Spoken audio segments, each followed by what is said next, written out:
Buzz Burrell is joining us now. Buzz, let me just start off with just a super simple question. First of all, thank you for joining me. Really do appreciate it. Start off with a super simple question. First of all, I heard of you through R3 Alt, the alternate route. This is something that you came up with. Yes. How did that come about?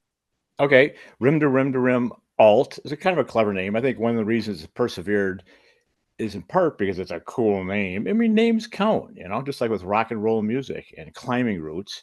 And as a climber, to name a route is important.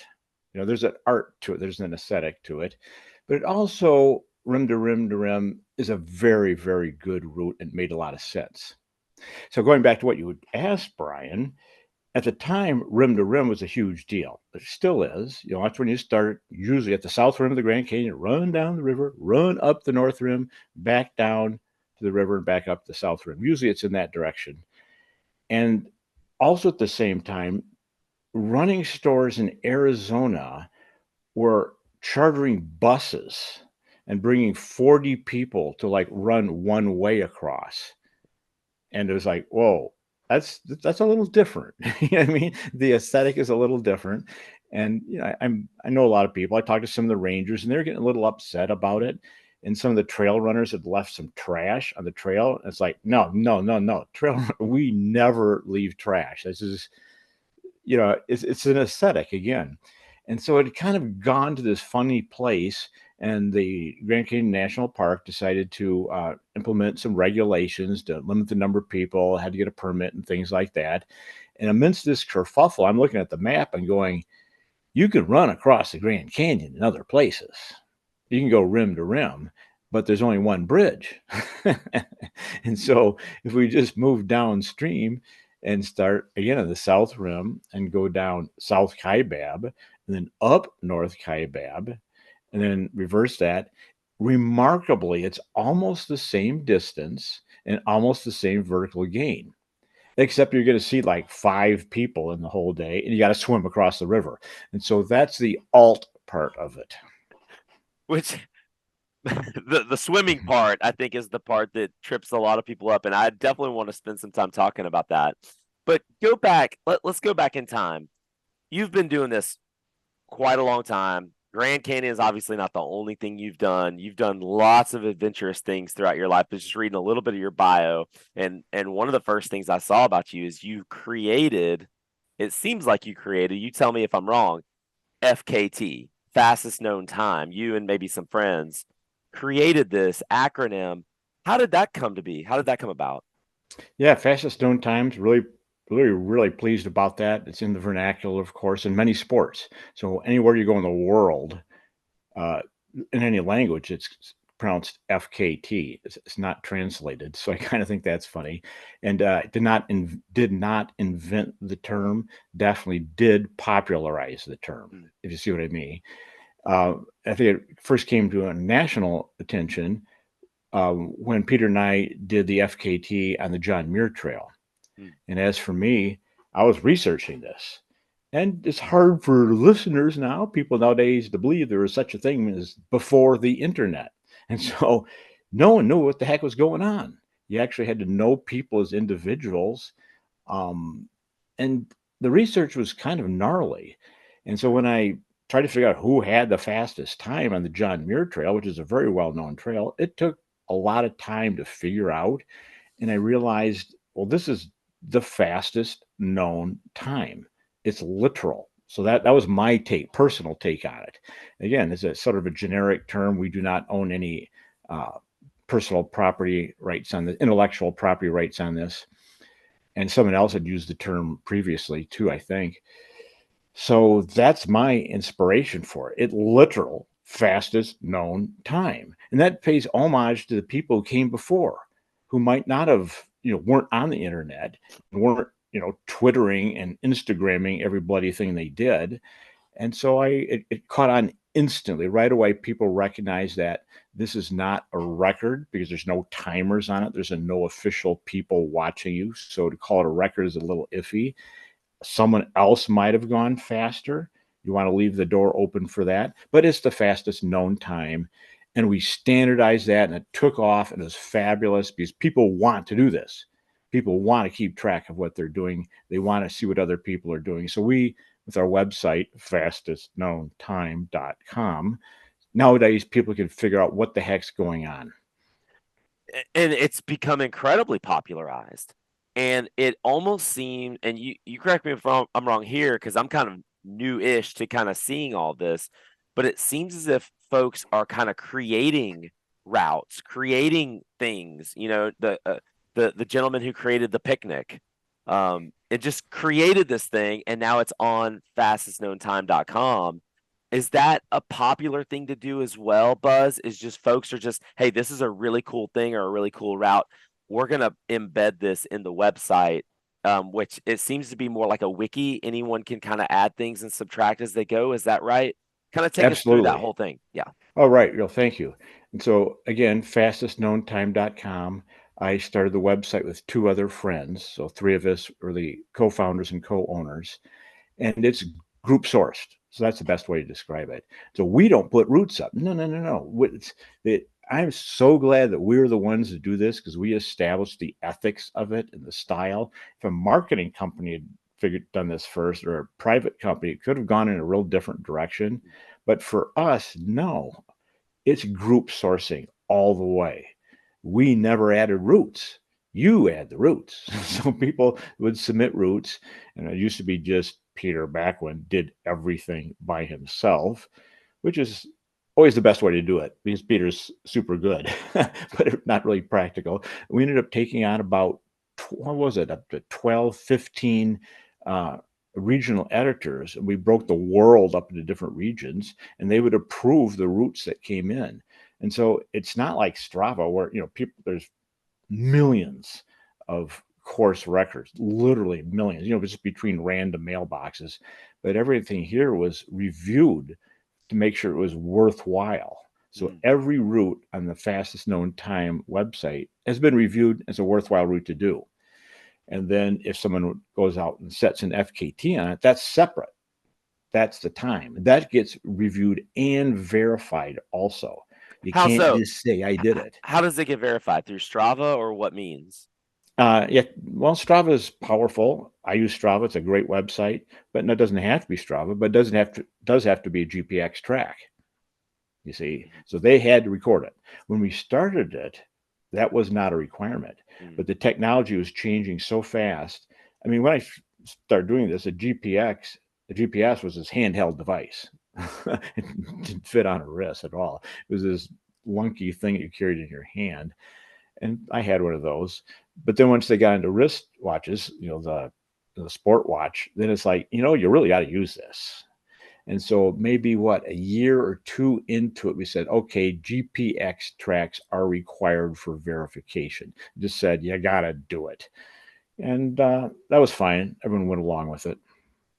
What are some of the more creative routes that have come through there that you particularly enjoyed, maybe even tried to attempt yourself?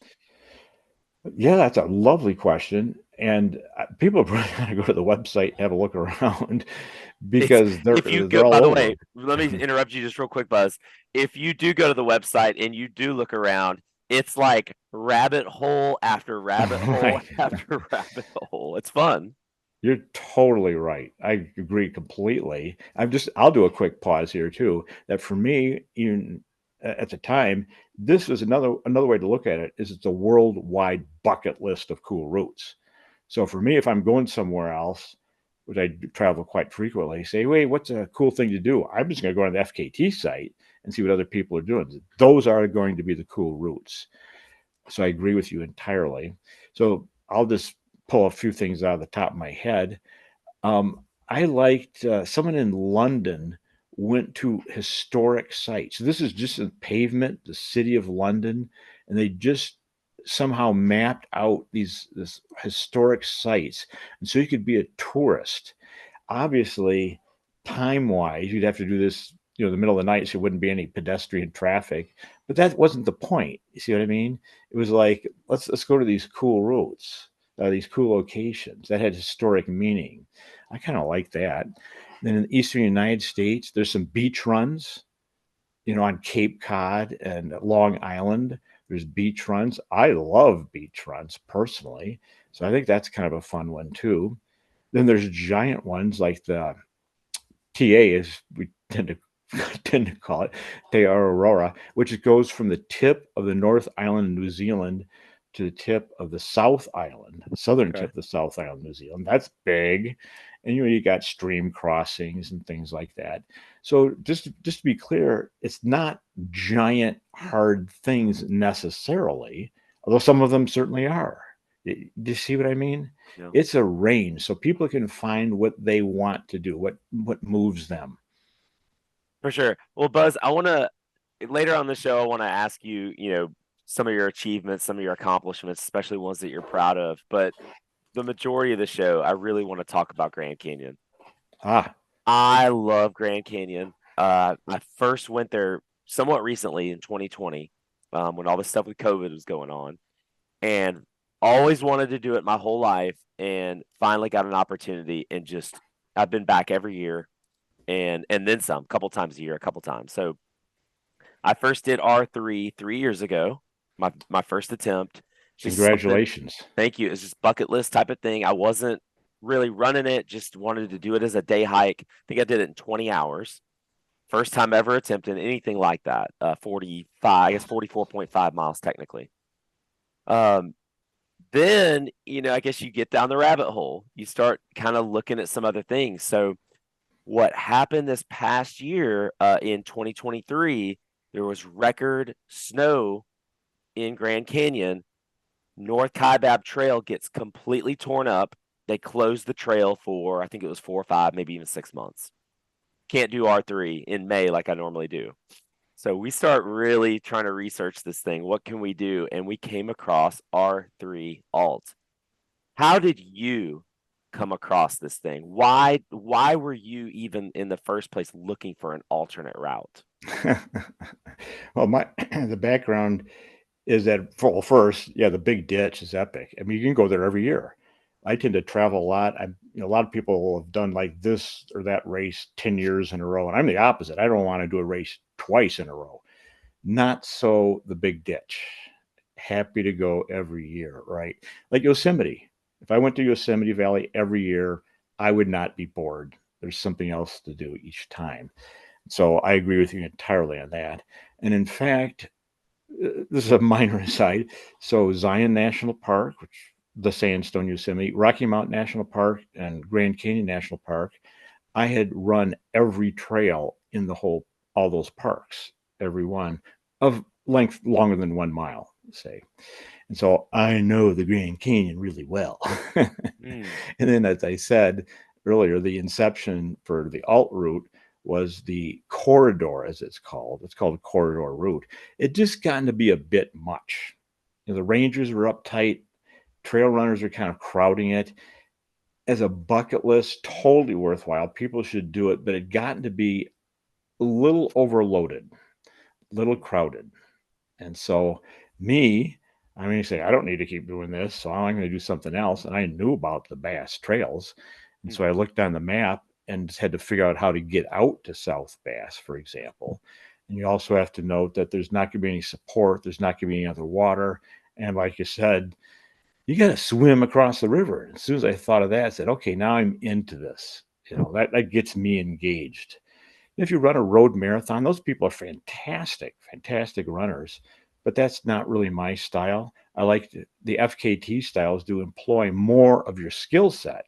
You got to know geology, you got to know weather, you got to know route finding, you got to know your gear because you got to get yourself in and out. And so I was really engaged with the alt idea. So it's interesting that you said that the corridor trails, the Bright Angel, South Kaibab, even into Phantom Ranch, that it had gotten busy or a little overcrowded for you and for your taste.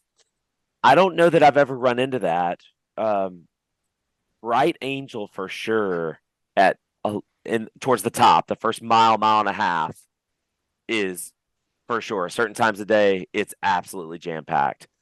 But every time I've done it, which I've probably gone down South Kaibab at least 6 times, if not 7 or 8, I start at 4 or 5. I think 6 a.m. is the latest I ever started. hardly anyone ever there. Bright Angel Camp and then Phantom Ranch. By the time we're going through there, it's never just jam packed. I've just never had that issue. The reason I was looking for an alternate route or something else to do is because North Kaibab was closed, north of Cottonwood. So it's interesting that you say that. So and then you've also said that you know the Grand Canyon. You know all these trails. So take me through that real quick before we kind of get onto the bass trails.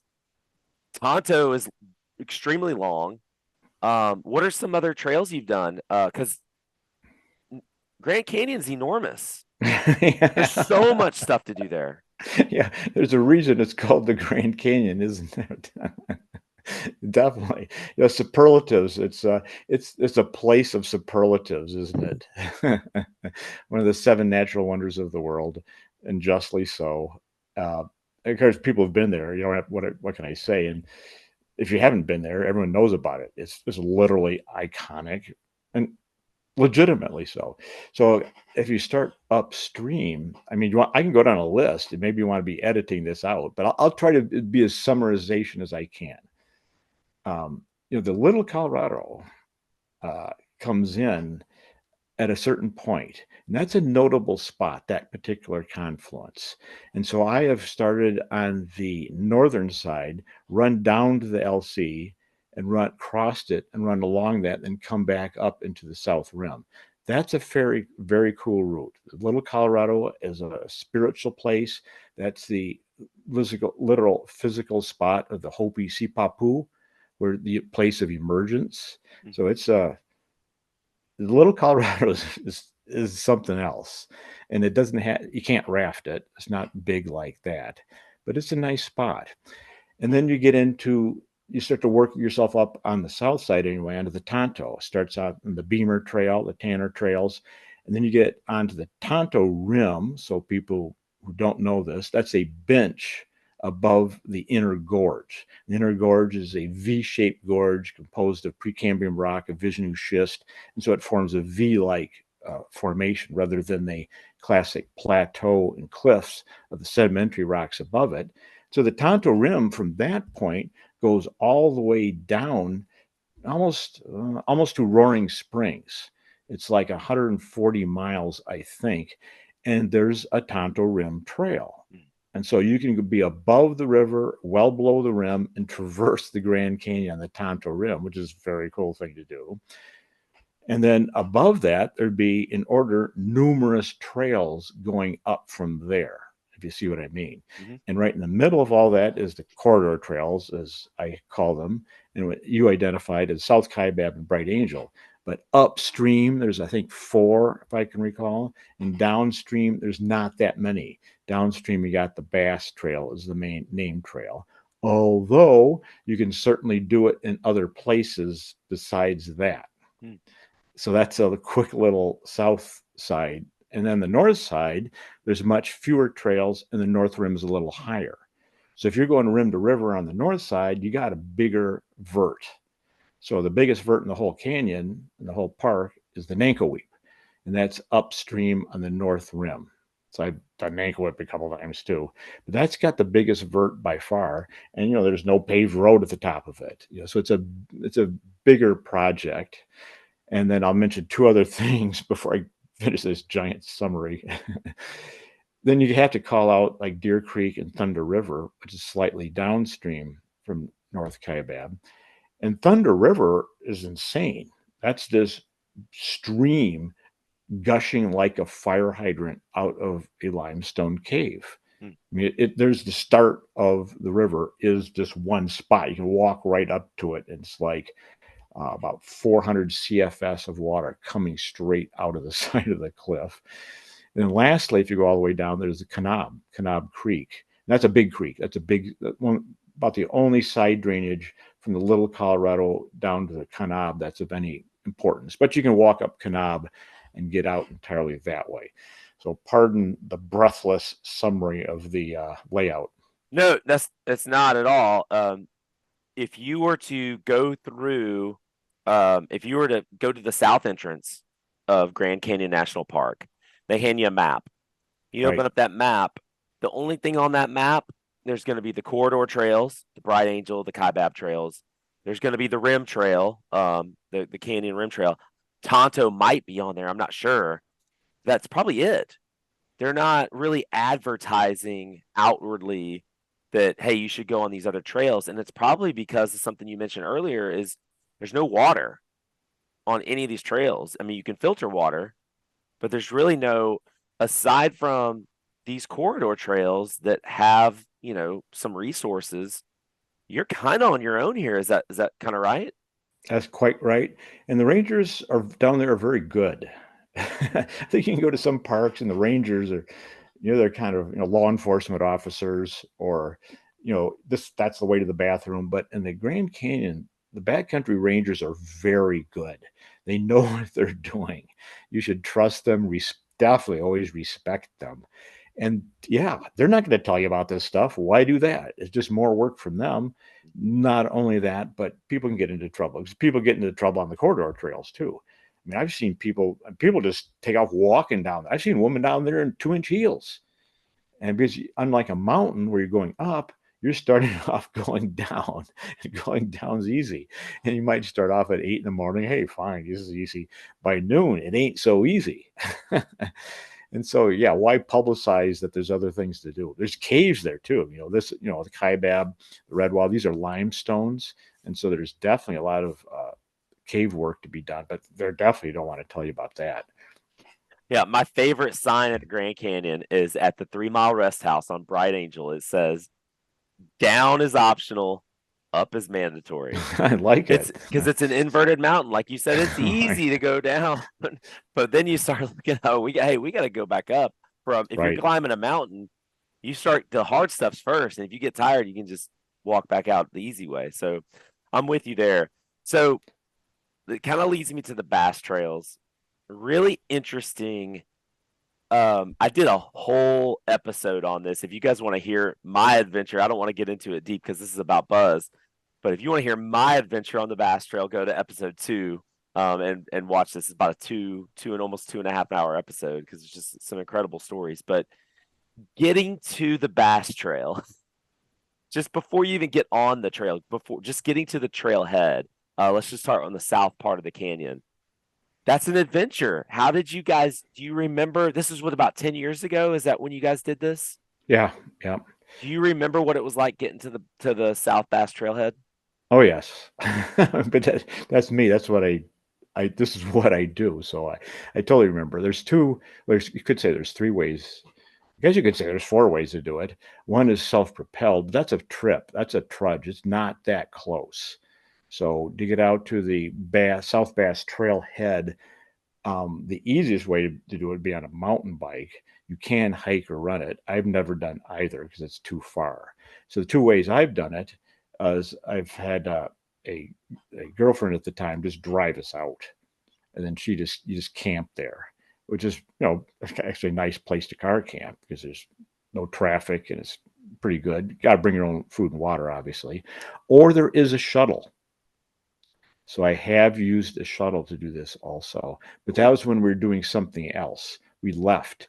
Like I said, there's lots of other routes, and so I have hired the shuttle to take us out there, drop us off. And Peter and I did I think it was a 2-night trip out to Point Wheatzel and then down to Roaring Elves Chasm. That's right. It's called Elves Chasm, through that giant arch down there. His name I can't remember. And then back on the Tonto, back up to Civilization. So you can shuttle, you can drive out, or if you're extremely energetic, you could run or bike it.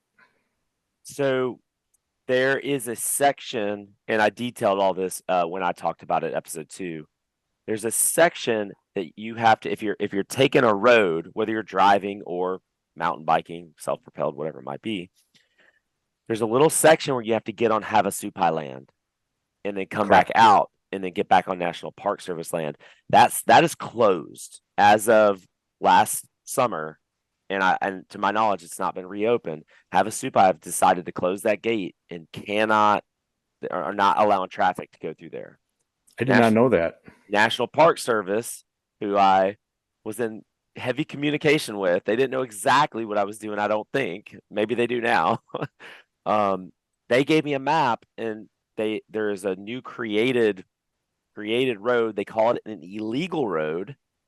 It's about wide enough to put a four-wheeler through. We sent a Silverado through this road. They told me I would risk a citation if I did it.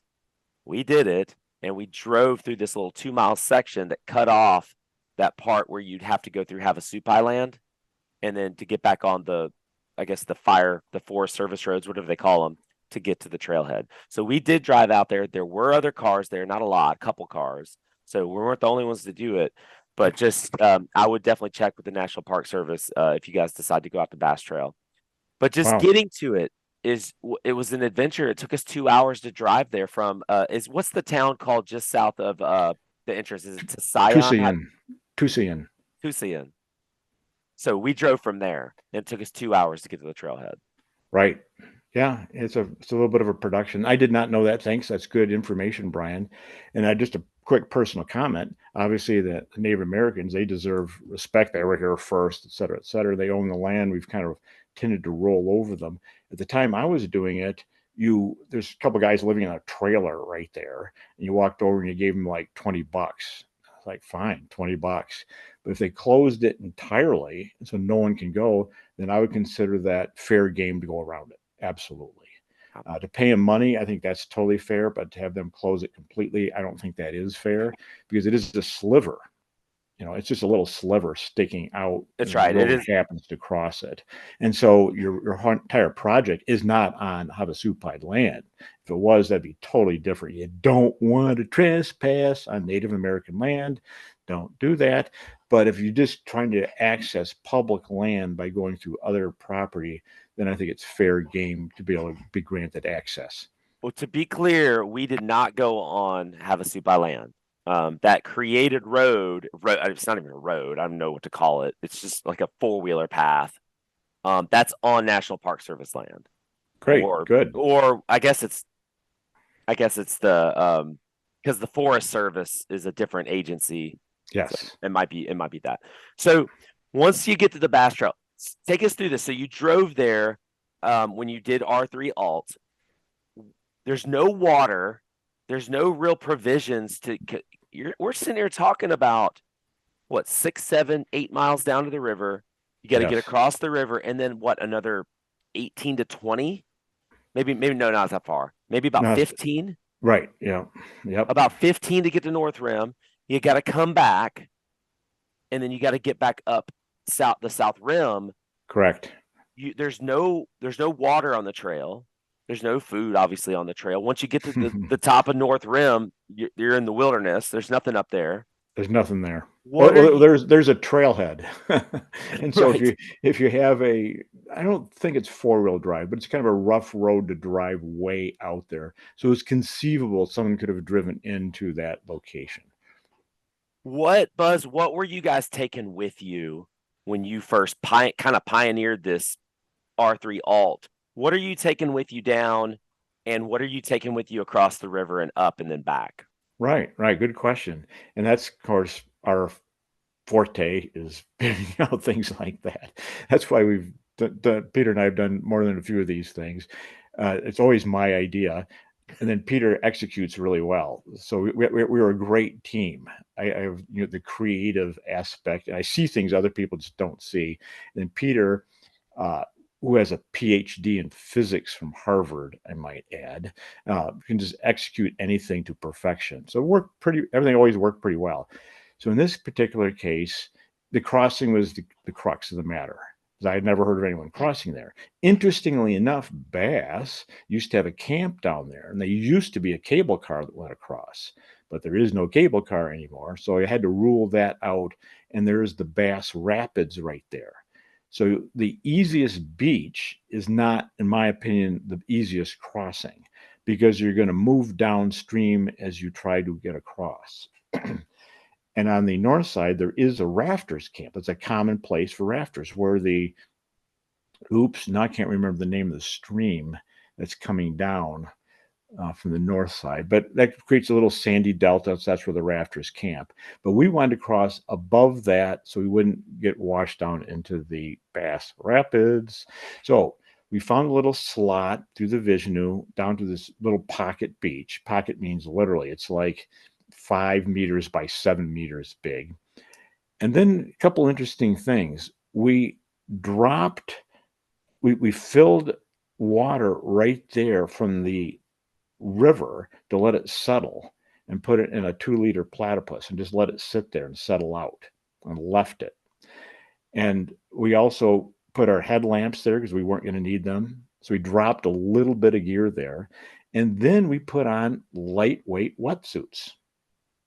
And with a lightweight wetsuit, you're protected from the cold. You have a little bit of flotation.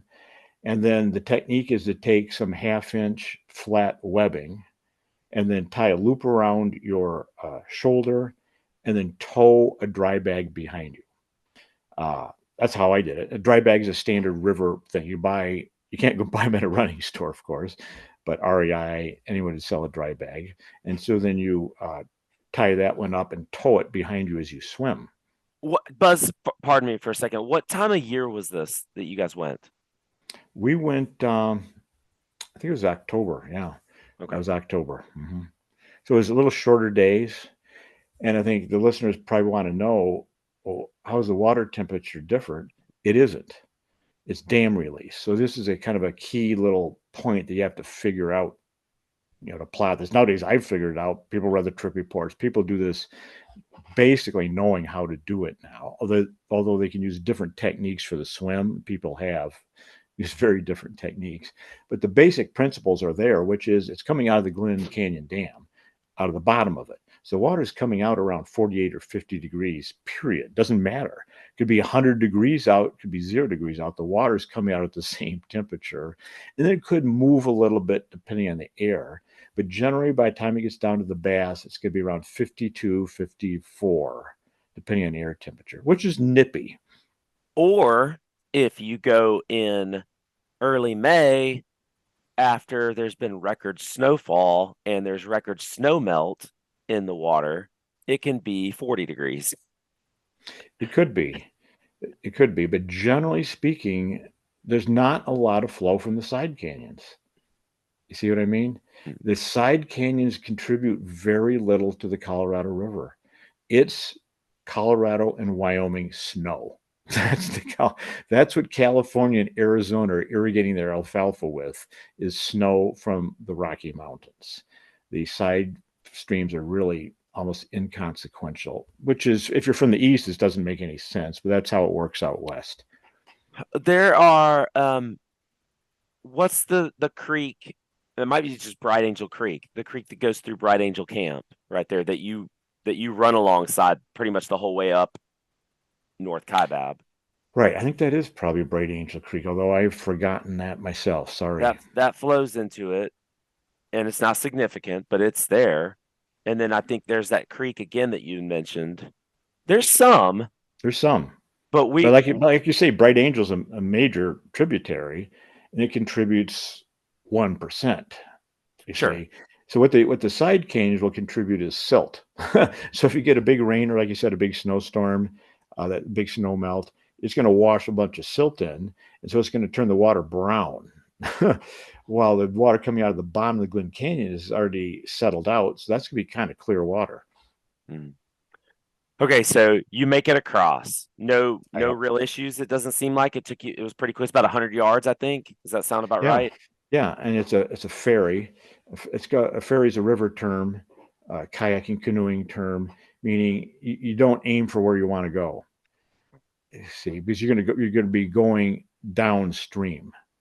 So as you swim perpendicular to the current across, the current is moving you down, and so you're going to end up below where you started off from. And the ferry is meaning when you might want to point your swim a little bit upstream, even so. But we calculated that, and so we easily hit our planned spot. And then we dropped all our wetsuit and gear of that nature, and down to just the bare running essentials, and then went up to the North Rim. And I should note there is a spring up in there. So the one spring on the route is up there, I forgot the name of that, on a bench below the top. And then, like I said, you reverse it, come back down, and then we pick up our gear and we carried it like 100 or so meters further upstream so we could come down to our same spot, hit our same spot. So our route across the river was a triangle. I think other people have done it without the triangle. I think other people have gone straight across now, but we've never done it. We wanted to be conservative. We wanted to make sure it worked. That river was moving when I was there. It was moving so fast. And I've done Ironman races. I did a couple in Chattanooga where you're in the Tennessee River, and it's moving pretty good. But this Colorado River, I mean, that thing, I don't know if it was because of all the snow melt. We did it in May, we did it in late spring. It was moving. It So, did you swim across the river? sure did. Great, fantastic, good work, Brian. It gets your It attention, doesn't it? it was a scary experience in the moment. We had plenty of runway. As fast as that river was taking us, had plenty of runway, and there's that huge beach area. I venture to say we were in that same little pocket ravine, that little pocket beach that you referred to. I would venture to say we were probably in that same one. And when you go across, it's moving you down, and there was one smaller beach area that I just sailed past. That's how fast that thing was moving. But we had that backup area, that longer beach area that I hit no problem. And then beyond that was the rapids, like you were talking about. So I didn't feel like we had an issue. What thwarted the whole thing, I couldn't even do the whole R3 because of that creek that you mentioned you couldn't remember the name of. It was so bad. It was so flooded. It was just Wow. it probably 15 to 20 feet across, and just Oh, rapids just like crazy. Wasn't safe at all. And well, you that's saw it only in full conditions. Good for you, Brian. Not too many people see it in full conditions. so anyway, so it was a failed attempt, but it was a great learning experience. It's great to see it with my own eyes. So when I go back, I plan in October to do. There's an FKT. I found this on your website. There's an FKT of an R3 loop that I want to do, where you do R3 the traditional way, then you have to walk the 20 plus miles to the North Bass Trail, and then come down North Bass, swim across the Colorado, and go up South Bass, and then walk again 20 plus miles back to the start. That'd be a big It's loop. it's about 100 miles total, and Nice. the FKT's over 2 days, so I feel like I can definitely do it in way under that. Definitely over 2 days. Yeah, we just got to carry gear. You got to carry gear, yeah. So let me ask you. I like a lot of follow up questions to this. So first of all, let's talk about the National Park Service. And you mentioned the Rangers. The Rangers have been great. The Rangers are very knowledgeable. Let me say that. We ran into two Rangers on the Bass Trail. Only That's two people. surprising. Surprising, it was the only two people we saw. Period. Wow. And they were not happy Mm, that we were there. First mm, question out of their mouth is, how did you even get down here? It's basically like, how'd you even know about this place? mhm. Apparently they were down there for, how they spend like a week or so at a time gathering some sort of information, doing research, whatever they're doing. Well, they're just super inquisitive, like they're supposed to be, probably. And and I'm not sitting here trying to lie to anybody. They asked me how am I going to get across the river? I'm like, well, if it's passable, we're going to look and see. If it looks passable, we're going to swim it. And I asked her, is there anything illegal about that? She said it's not illegal, and she used the words highly discouraged. So talk about this for a second, and I'm not. She she told me multiple times she would not stop saying that this is how people die, over and over. So maybe talk a little bit about the safety aspects of it, but also talk about just the National Park Service in general, the rangers in general. Did you clear this with anybody to do this? Did you check with anybody? Are we supposed to? What's kind of your opinion on that whole thing? Right. Well, first, appreciate our national park system, our public lands, all of our public lands from BLM to parks. As Ken Burns, the documentary, America's Best Idea. That's a very good documentary series. And the Rangers, like you said, in places like this, they're dedicated. Like you said, they were down on the Bass Trail. These guys know what they're doing. And then backing up to some of your specific clarifications. So we needed a permit to car camp at the South Bass Trailhead. So we had that. But other than that, no, like she said, no, there's nothing illegal about that. And if you're out for the day, there's nothing illegal. If you don't camp, you don't need a permit. That's kind of how it works. Now, I should note that there's some places like the first place was Half Dome in Yosemite National Park where you need a day permit. Whitney, now you need a day permit. So now there's day permits coming up in the really popular places. But generally speaking, you need a permit to camp and do not for anything else, including there. Then going to her comments to you, you have to realize the crap they see. I mean, I was Yes. searching for the adjective to use on to make sure Apple Podcast didn't, kick us out. But you can't believe the baloney that they have to deal with. It's unbelievable. So we go down there, presumably we're responsible trail runners, and to drop a goo wrapper on the trail is just don't do it. I mean, that's how we are.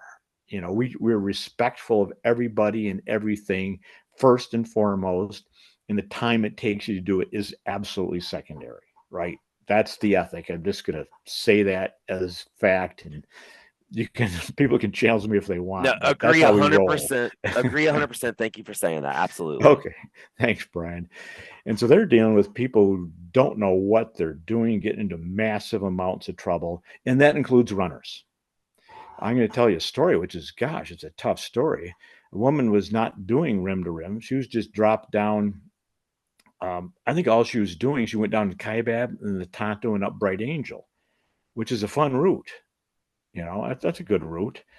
And I'm not sure she lost the Tonto, but she got off the Tonto somehow, and she's running out of water.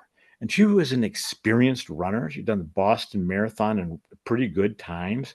But, she's down there with her, pint of water. I forgot what it is now, but it wasn't the thing. And she said, I'm just going to go to the river and get water. You can't do that. And so she went to the edge of the rim there on the Tonto and went like 20 meters down in the Vishnu, and it doesn't work.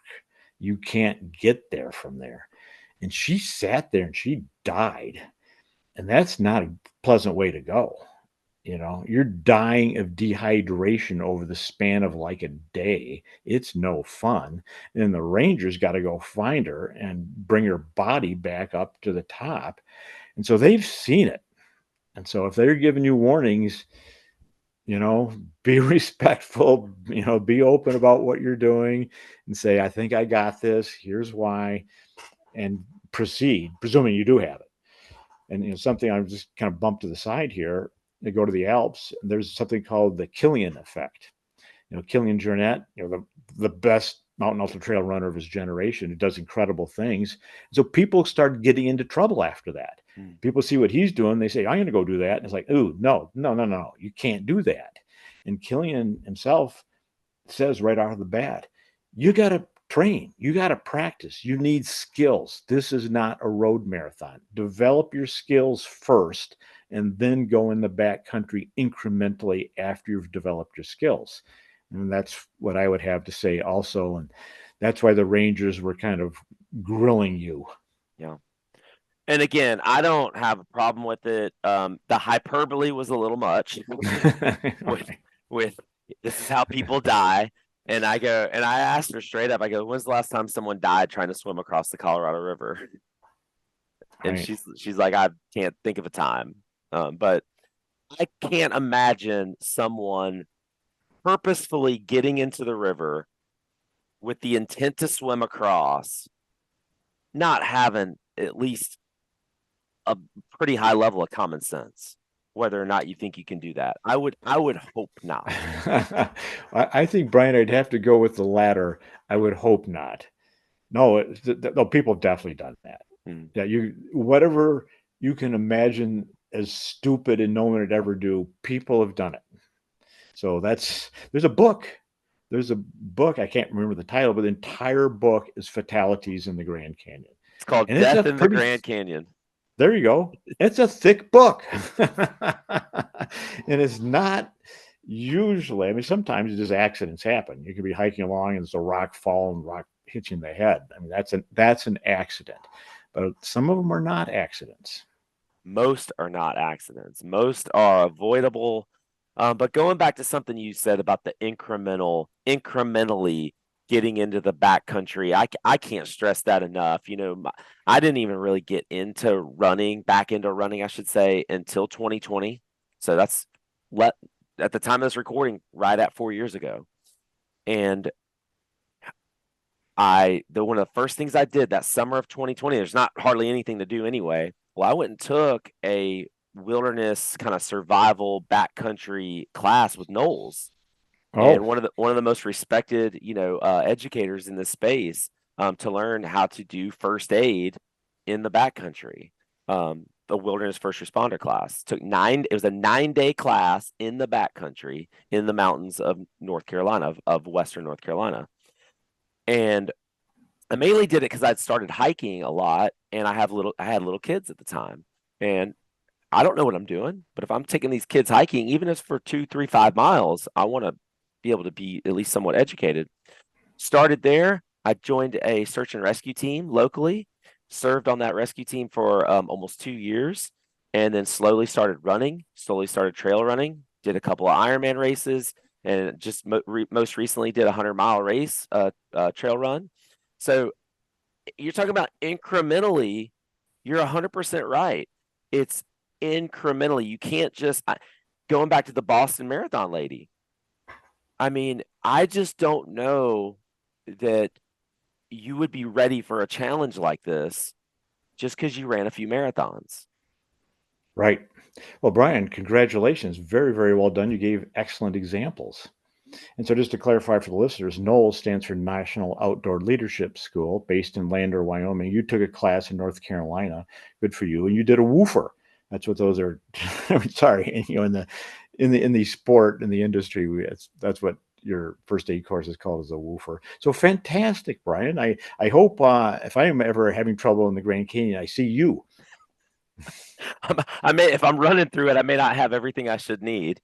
But so during this trip we took last May, I kind of organized a trip with some friends. There's 5 of us, and we were going to do R3 together, and we couldn't because the North Kaibab Trail was closed. But we still went to Cottonwood and back. It was about 32, 33 miles. A great trip, great thing for us to do.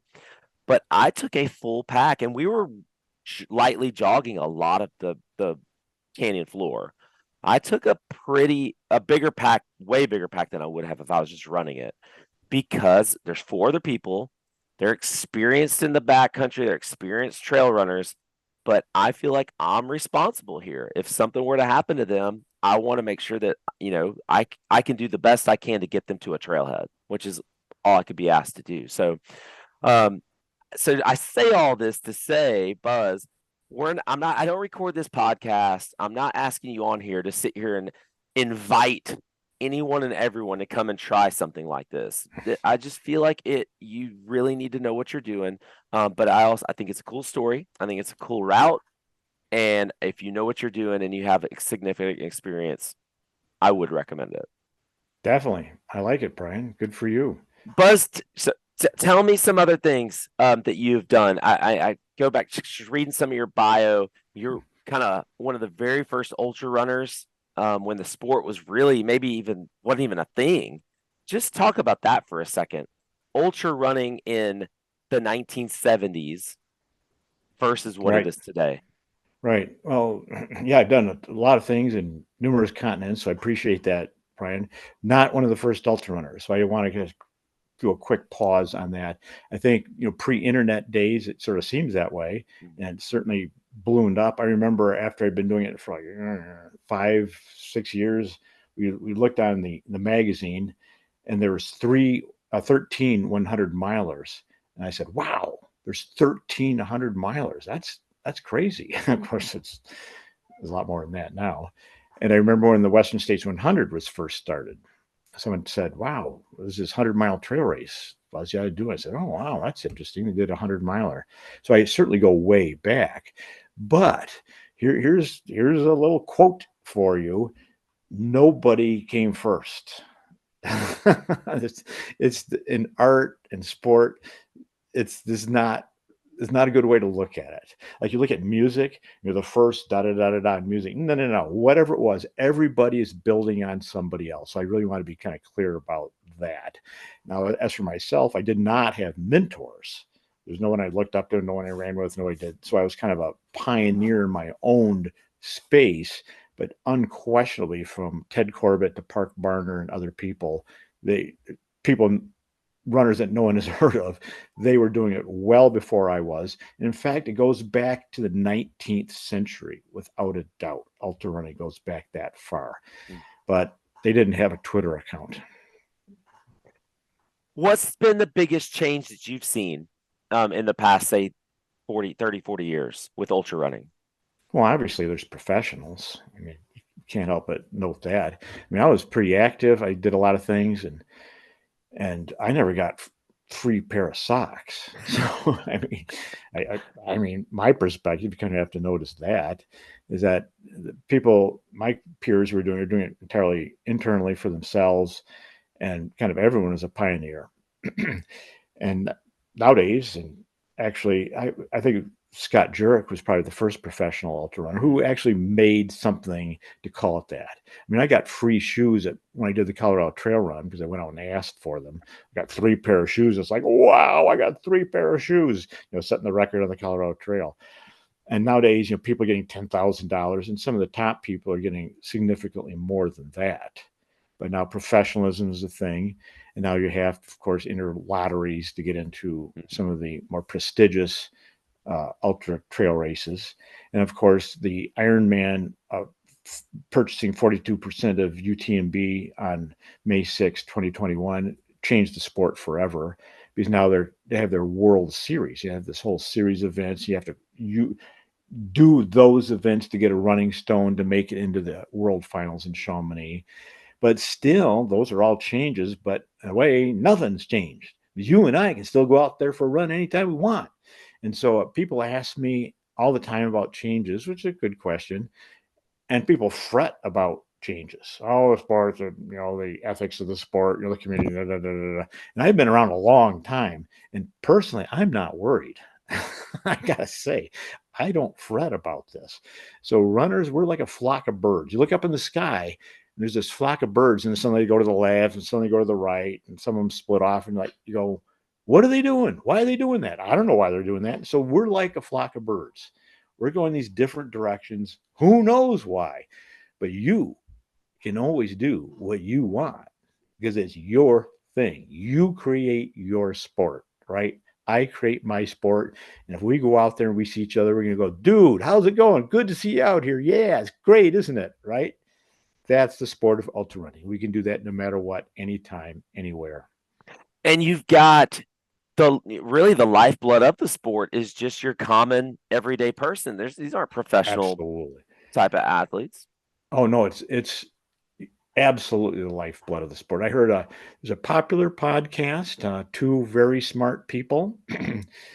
I won't mention my names, but they're very smart, very good runners, husband and wife, and they were commenting on how professional runners really need to get paid more because the shoe companies are keeping too much money for themselves. And it's like, whoa, whoa, whoa, whoa, back the truck up. It all comes from the everyday runner. You pay a professional runner more, you are paying the professional running more, right? It's your shoe purchases that are doing it. You could say, well, why doesn't the race directors pay prize money? Race directors don't pay squat for prize money. It's nothing. You could say, why doesn't the race director pay $100,000 to win UTMB? Well, it means they're just going to have to charge higher entry fees to you and me. So the everyday runner is the engine of the whole sport. Don't ever forget it, listeners. You drive this sport, not the pros. If the pros went away, nothing changes. There's a total fake out, except media people have nothing to do. So that's why the media people keep propping them up, because unless you can talk about who's winning, you got nothing to say. But it's the everyday runner is the engine of this sport. Can you take me back, Buzz? What are some of your favorite challenges, favorite places, favorite things to do? Let's just keep it to the continental 48 states. Oh, Um, okay. just curious to know some things. Uh, what have you done that just think back about still excites you that you did some of these things? Okay, thanks, Brian. I appreciate these questions. It's fun recollection. Well, I and appreciate the parameter you just established because I'm playing another campaign in the Alps this summer. So my third summer in a row going to the Alps, but we'll leave that out of it. I'm gonna get to that. So go. Oh, So yeah, okay. yeah. Well, I like the Western United States, and I've been to the East quite a bit. I've done the Pymmy Loop, the Hut to Hut, etc. I've raced Mount Washington 3 times, so I definitely love and respect the East. I'm originally from Michigan. I go to Michigan every year. I love running barefoot on the beach as much as anything. But in terms of the kind of what maybe listeners care about more, I'm a Westerner. Hmm. That's where I do a lot of things. And it took me a while, but I really warmed up to the desert. Zion National Park is next level. The one liner is a sandstone Yosemite, and that's true. And so if you're down in the valley, which is very well managed, you can't drive up Zion. You can only take the shuttle bus, which is free. Really good way to go. I really like it. But as soon as you leave the valley, you're somewhere else. And if you're down just at the visitor center, you can look up to the west and see a summit called West Temple. You can look up to the east and see a summit called East Temple. More people climb Mount Everest than climb East Temple Mountain, which is visible from the visitor center in Zion National Park. You see, so the backcountry there is really good. It's it's definitely not crowded, let's put it that way. And there's summits up there and there's canyons up there. And I have to go specific, so people have something to hold on to. Jared Campbell, who's won Hard Rock 100, proposed Zion Man. We're going to do a west to east traverse of the entire park. Like Zion Man, oh, good name. I like it. And so, we start at a suitably early hour of like 5 p.m. because we wanted to go through the hottest part at night. Hmm. And so we're going up two summits called South Guardian Angel and North Guardian Angel. And we're doing it on moonlight. I turned off my headlamp. So we're doing this low, maybe fifth, really more fourth class summits, but by moonlight in the dark. This is good stuff. And then we drop down across the subway, which is a famous little canyoneering route. And then we get up and do this long run. And then we cross another river and we're back of beyond. And then we get up to the start of it's called Potato Hollow, the start of Imlay Canyon, which is a very technical canyon, one of the most technical canyons. It has 32 rappels in a row, including 5 big wall rappels just to get into it. A big wall rappel means you don't come down onto a ledge, you come down to a bolt anchor and clip into the anchor and you're kind of hanging there. And so 3 of us, we got the ropes, we got the gear, we're motoring. You pop out of Imlay with another big wall rappel into the narrows of Zion National Park. You go downstream a little bit, and then you hike up Orderville Canyon. So you do a canyoneering route, but up canyon. You end up on the east end of the park. So Zion Man is a very good route. It takes a big, wide skill set. It takes a little bit of ultra fitness. And so we had a great time. And a lot of it's the partnership, of course. It's Yeah, partnership is key. for sure. I have never been to Zion, and it's definitely like on the list. I just can't stop going back to Grand Canyon. I gotta stop doing that. I gotta go somewhere else. Once I do Yeah, this well, R3 alt, once I successfully do that and maybe do that loop, then I'll probably retire Grand Canyon for a little while until my kids get old enough to take them. right, right. Once you get South Bass figured out, go into L's Chasm. It's a Mm, strange spot. It's this dripping, verdant, cool, moist location, but it's kind of hard to get to if they've closed that route on top because you want to come down, you want to go out toward the South Bass area. mm. You don't start there. You don't have to start there, but you can start there. Yeah, interesting And thing Thunder about River, definitely go to Thunder River. You come in from the north, like you said, the problem with the north side routes, okay, Brian, you and I could spend the next 2 days talking about the Grand Canyon, is that they face south, but it's higher. So the snow doesn't melt off sometimes till May 1st. They normally open the lodge on May 15th. By Mhm. May 15th, it's 100 degrees.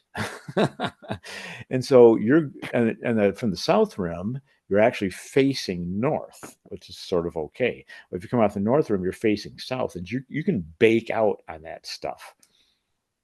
Yeah, an interesting thing too about the Grand Canyon, apparently, 'cause obviously it's so big, apparently there's just really a small handful of people who have hiked the entire thing. Have you heard Mm-hmm. about this? Well, Colin Fletcher, the man who walked through time. I mean, this is me in high school. I mean, what did you do in high school? I read Colin Fletcher. So you can look this up. Colin Fletcher, the man who walked through time. He walked the length of the Grand Canyon. It took him like 3 months. He wrote a book on it. He also wrote a book called The Complete Walker, which I think is the first incredible book on backpacking ever written. So there's a really cool guy. Yeah, wow, incredible. Well, I was gonna my last question for you, Buzz, was gonna be what's next for you, but you kind of gave us a little teaser. So tell us about this next adventure that you're up to. Well, I suddenly got turned. I've been there before, but the last 2 years, and now for a third year, we've gone to the Alps for a few months. Oops, sorry. Last year was a big trip. I started off in Tromsø, Norway, 200 miles north of the Arctic Circle, where I did a sky race. It's a running race, and as soon as you go to the Alps, it's technical. In the States, that's one line I really like to say. We call it trail running, right? It's trail running. They don't call it trail running, they call it mountain running. And it is a little different. So the ethic there, how it really got started, is you started in a town and you ran to the top of the mountain, just something you could probably see, and turned around and ran back down. So they were steep, they were hard, and they were technical. Well, here we're kind of doing rolling hills through the woods. And so, most famous ultra here is Western States 100. It's non-technical. It's a great route. I don't discredit it at all. It's competitive, but the Euros come over and they go, "Wow, gee, At any rate, so you start up in Tromsø, and it's a steep technical course. And we did something on the Kungslägen, the King's Path in Sweden, took trains down. Trains are the most ecological way to travel by far. Mhm. Unfortunately, you can travel on trains in Europe, which you can't really do in the United States. And then ended up and did a fantastic race out of Zermatt, Switzerland, called the Ultrax Extreme. You had to send in your CV, you had to send in your resume to get into it. Unfortunately, someone spoke for me on my behalf and got me in. But you required gear is crampons. And you got hand lines where you cross a glacier and stuff like that. That was kind of fun. And we ended up our campaign down in Madeira, an island off the coast of Africa, which is official part of Portugal, for the World Mountain Running Championships. So now it's a full-on balls out race. So I kind of covered the range in the Alps last year. Oops, wait a minute. Brian, you asked me about what I'm going to do this year. I digress. I apologize. No, it's fine. I wanted to hear about that. So it seems like you've accomplished a lot of things that you personally wanted to do. What have you not been able to achieve that you still want to and possibly will do? I'm still slow. I obviously have this skill set. I'm a canyoneer climber. I actually can kayak and stand up paddleboard, et cetera, et cetera. And so, what I really probably should do is do the big, long wilderness adventures that require my skill set. But I'm still sort of annoyed that I'm so slow. So I always kind of wish I could run faster. So I'm doing a road half marathon here in 5 days, which is sort of pointless because I'm not that good at it. But I like to work on my weaknesses. I kind of always want to move the envelope. But okay, I need to get to this summer in Europe. I've got a route planned out called Zermanii. That's Zermonix, and that stands for going from Zermatt to Chamonix. This would be a variation of the classic Haute route, which is a ski mountaineer route, goes from Chamonix to Zermatt. And then later, some Brits invented the summer high route or the walker's high route, which is a totally different route. So I'm kind of annoyed that they sort of preempted the name for a highly credible high route and used the same name for a very, very good route, which I've done, but it's not the same thing. So I want to go in between. I want to establish a new way, very clean and efficient aesthetic line between Zermatt and Chamonix early this August. What else? Anything in America, anything in the West that you haven't done that you still feel like, I really need to do this. I really want to do this. Not really. That's one of the reasons I went to Europe. I mean, there's plenty of stuff. So don't get me wrong. I'm not saying it's all been done, but I'm not moved by Mm. it. I mean, it's Peter and I did the Cascade trifecta. We went Um, for um, Mount Hood, Mount Adams, and Mount Rainier in one day. Things like that. how We, long of was course, that? we had to drive between them. Okay, yeah, yeah. The three biggest volcanoes. I've done technical routes on the east face of Mount Whitney.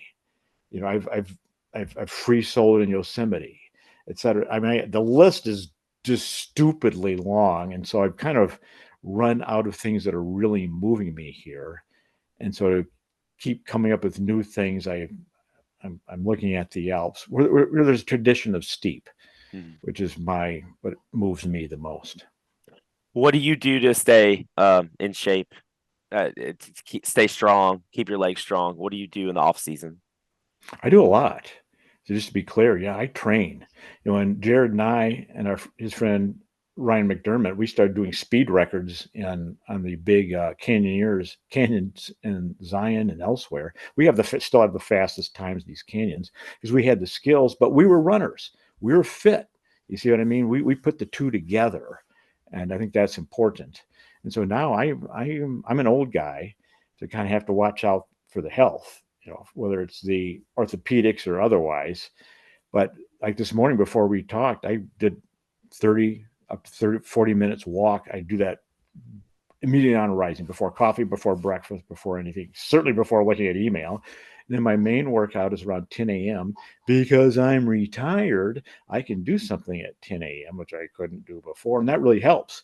Because then I'll eat a healthy lunch and then I'll take a little nap. Michaela Schifrin. Hopefully, you know who Michaela Schifrin is, the world's best alpine skier. She says she doesn't miss taking a nap every day. So Michaela Schifrin is taking a nap. Buzz is taking a nap too. But seriously, as an old guy, rest is key. You can only train as hard as you can rest. They they go together.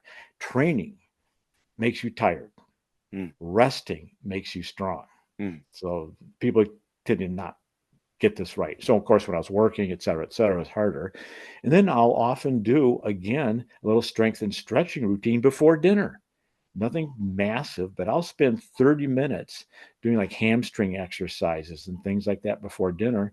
And then sometimes before going to bed, I'll do it again, but this time really light, like 10 or 15 minutes right after I brushed my teeth and before getting into bed. So my mind, just like I woke up, is not thinking about the Gaza Strip or not thinking about Twitter, not thinking about email and things like that. I'm just kind of relaxed, breathing, enjoying being alive.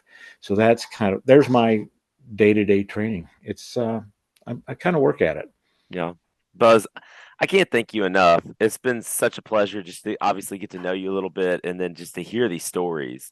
It's inspiring for me as kind of someone who's kind of aspiring in in the community to just do more and be more and stay fit and just to be able to do some of these really cool things and go to some of these really cool places. So I appreciate you joining us. And I'm going to add something else that you already have, Brian, but just so the listeners get it too: gratitude. Gratitude doesn't get talked about enough. So be grateful, like you are. You're showing that. I can hear that in your voice. And by gratitude is performance enhancing. It's life enhancing.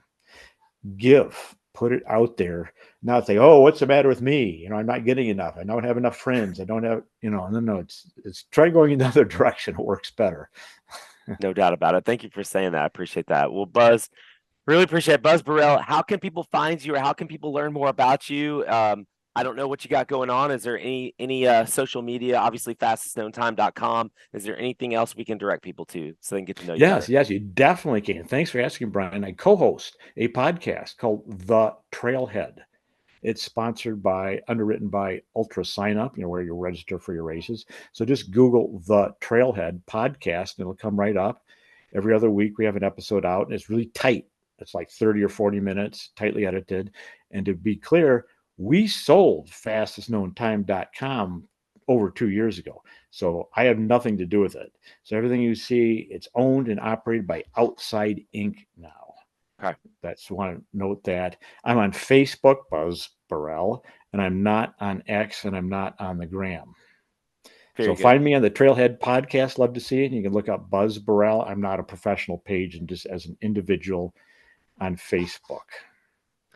The Trailhead podcast. I'm downloading it right now. I want to encourage everyone to do that as well. Buzz, thank you. Appreciate you. And appreciate you guys listening. Goodbye, everybody.